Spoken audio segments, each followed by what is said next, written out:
I love artichokes, and right now I'm painting a tiny Roman artichoke on Arches paper, natural white, cold press, 140 pounds. It's a little scrap of it. And I'm going to do this using just 2 pigments. And what you saw earlier was a Daniel Smith deep sap green, which I'm using it right now. And the other color is also by Daniel Smith, and it's called Rose of Ultramarine. I'm not really a purple person, and among the purples and violets, this is my favorite.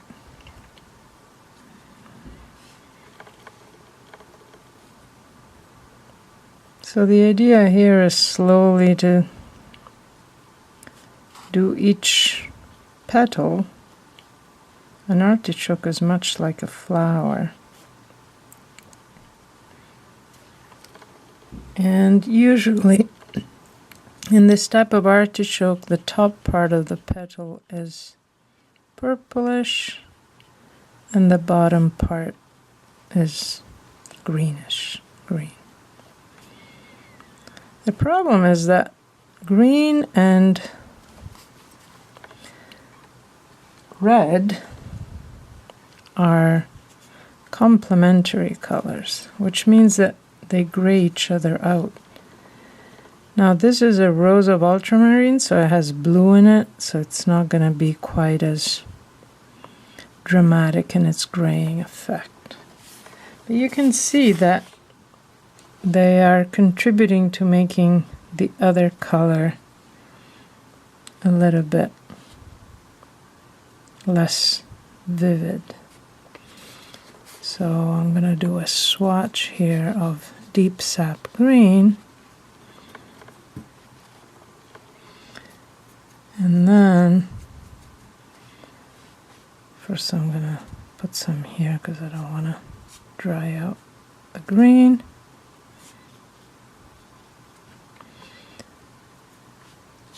And this is a swatch of the Rose of Ultramarine. I went kind of heavy on the purple and light on the green, so I'm adding some green here.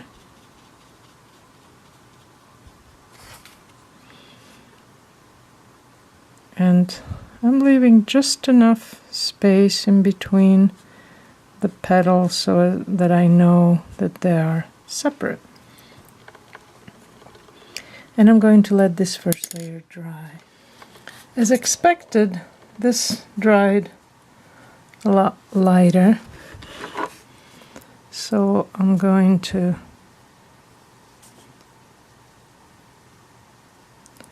do another layer to give it some depth and some greater intensity of color.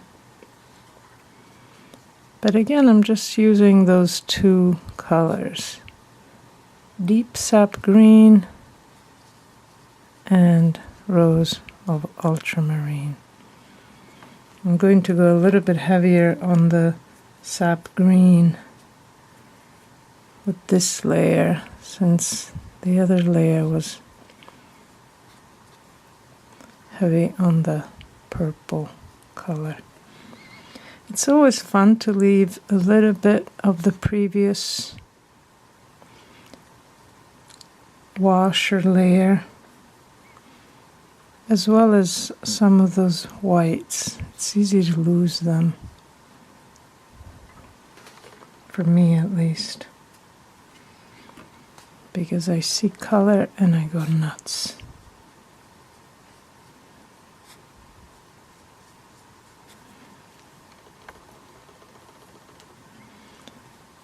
So restraint is good, especially with watercolor, because it's very difficult, not impossible, but difficult to regain your lights.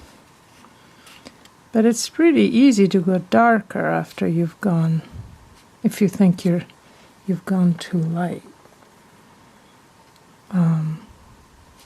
That's why many watercolor artists work light to dark. Not all, but it is the traditional method.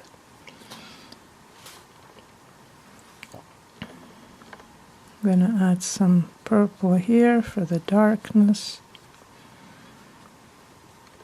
It's fun to work so small because the painting dries. Part of the painting dries when you're working on another. And here's my Roman artichoke.